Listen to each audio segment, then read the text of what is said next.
For centuries, humans have been using salt to bring out the best flavor in their food. It's such a simple ingredient that it's easy to overlook the nuances of salt. We're going to talk about how different types of salt can affect your cooking, and we'll discover that when you add salt is almost as important as how much salt you add. Let's dive in.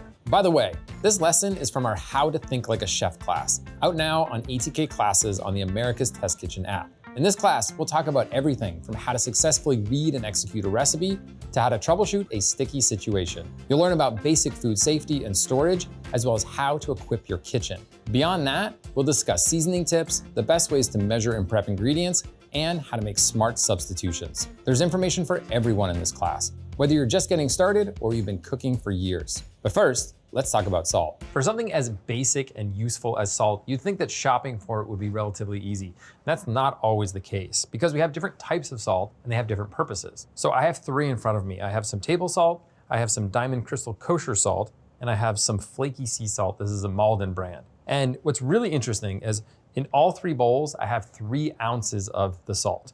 And you can see when we look at it by volume, it's a very different story. So this is a really important thing to understand about salt. They pack really differently into a volumetric measure. So by weight, these would all be the same amount of salt. You could add this to a pot and this to a pot, same amount of salt. But a lot of times we're measuring salt by volume, and that's where people can get into trouble. So table salt, if you look at it under a microscope, forms these perfect little cubes. One of the problems there is you have these flat sides. And so if it gets wet, those flat sides will love to stick together. That's why table salt always has an anti-caking agent in it so that it is free flowing. But if you're measuring this, it's gonna pack really densely into your spoon, so you're gonna get a lot more salt. This diamond crystal kosher salt is made with a patented process that gives you these really delicate, almost pyramid-like shapes. I like to call this a sticky salt because when you go to season something like meat with it, it'll stick really, really nicely to the surface. And then finally, we have flake sea salt here. Now, this is not a salt that you're often gonna be measuring by volume. It's very much a finishing salt. So taking a little pinch with your fingers, putting it on a steak, maybe a beautiful ribeye that you've seared off, and then you slice it and you put the salt on and you get that beautiful crunch. This is largely about texture.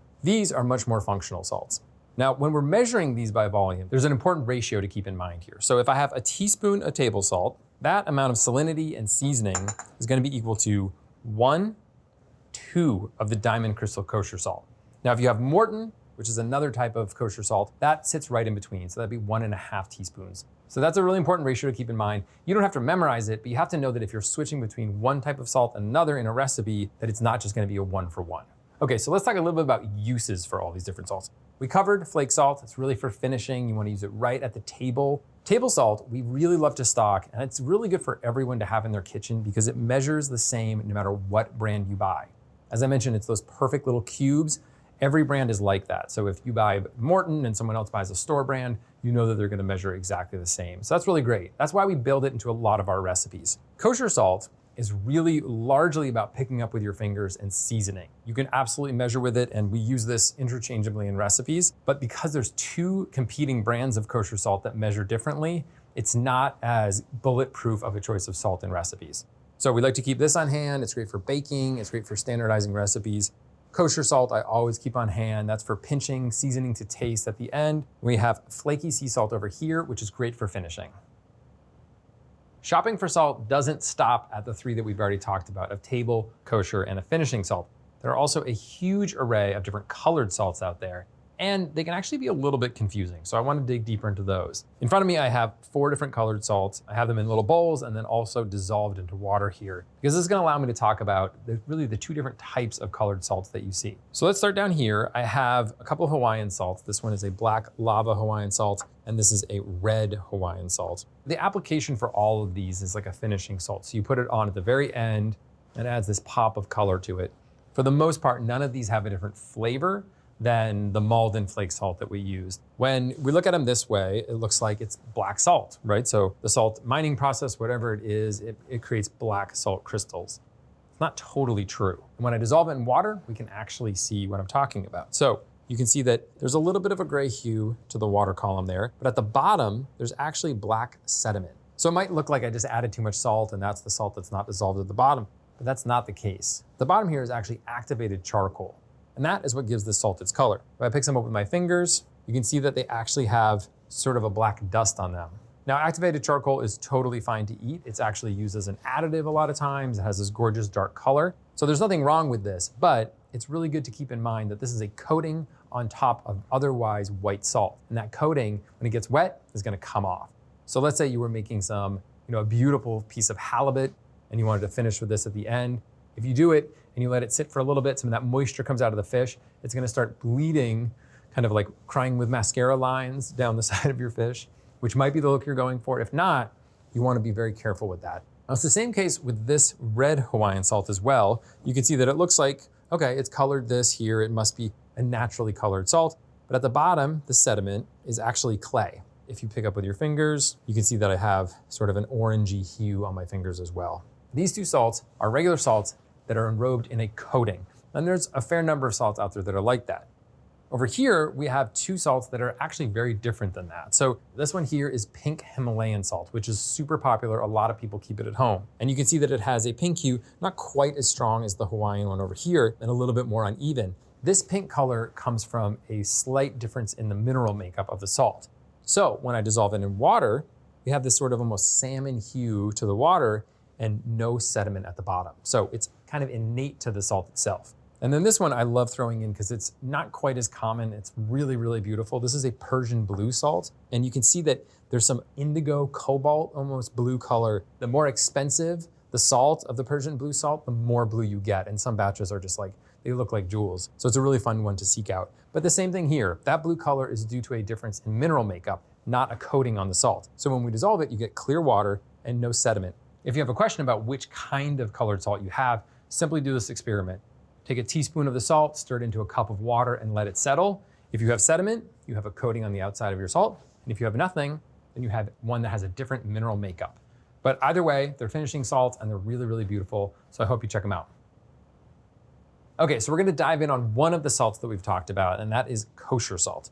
In this bowl here, I have Diamond Crystal Kosher Salt. It's our preferred kosher salt in the test kitchen. And I like to call it the sticky salt. It's got these sharp edges on it, which makes it cling really nicely to something like this steak when you season.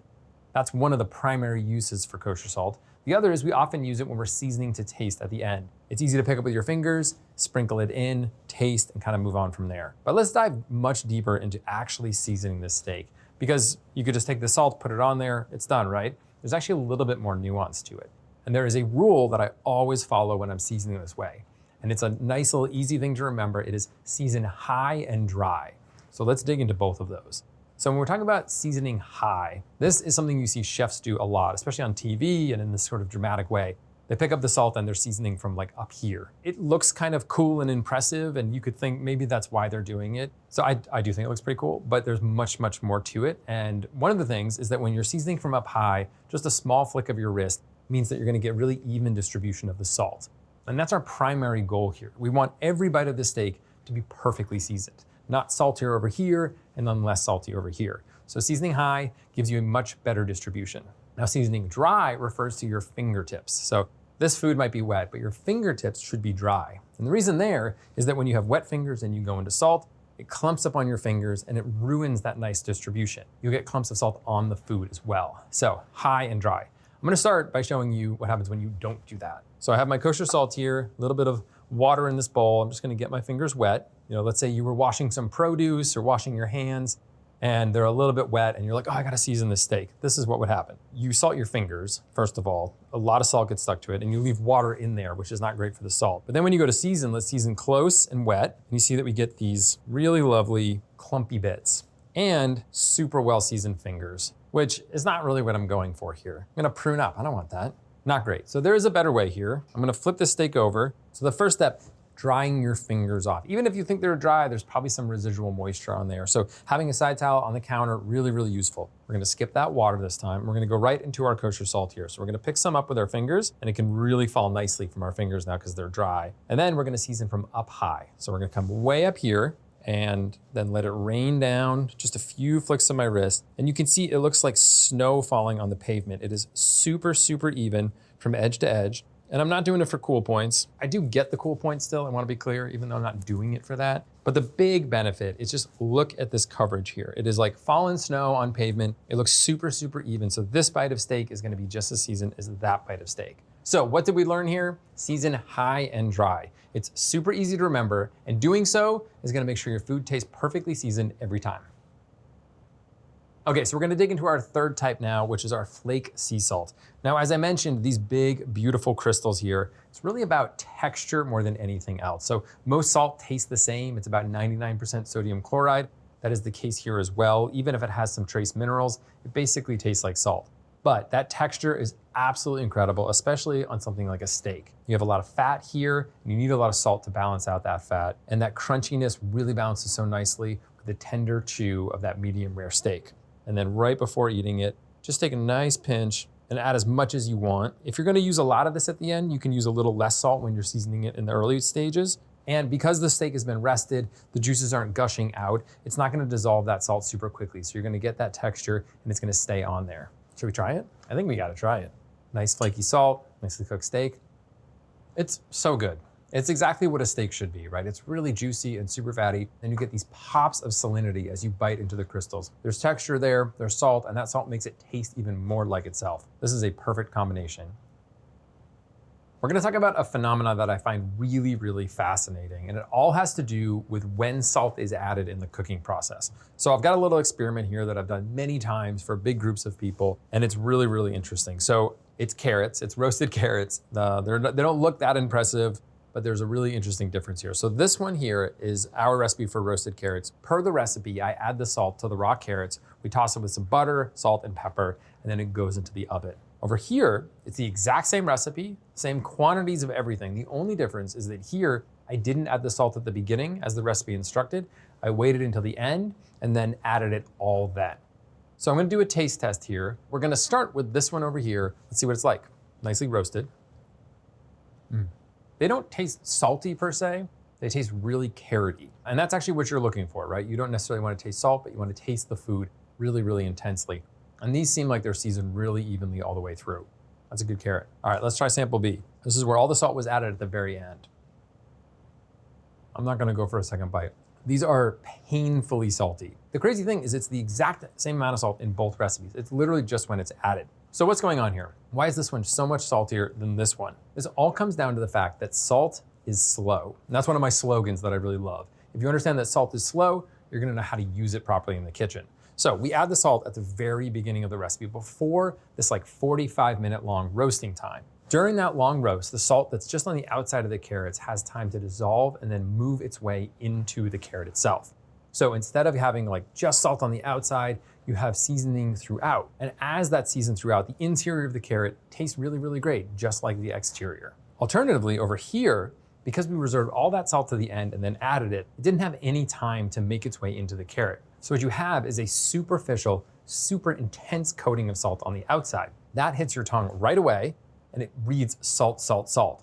So you almost can't taste the carrot here at all. Underneath, I know it's there, but I'm just so blasted with the salt that that's all I can register. So what do we take from this?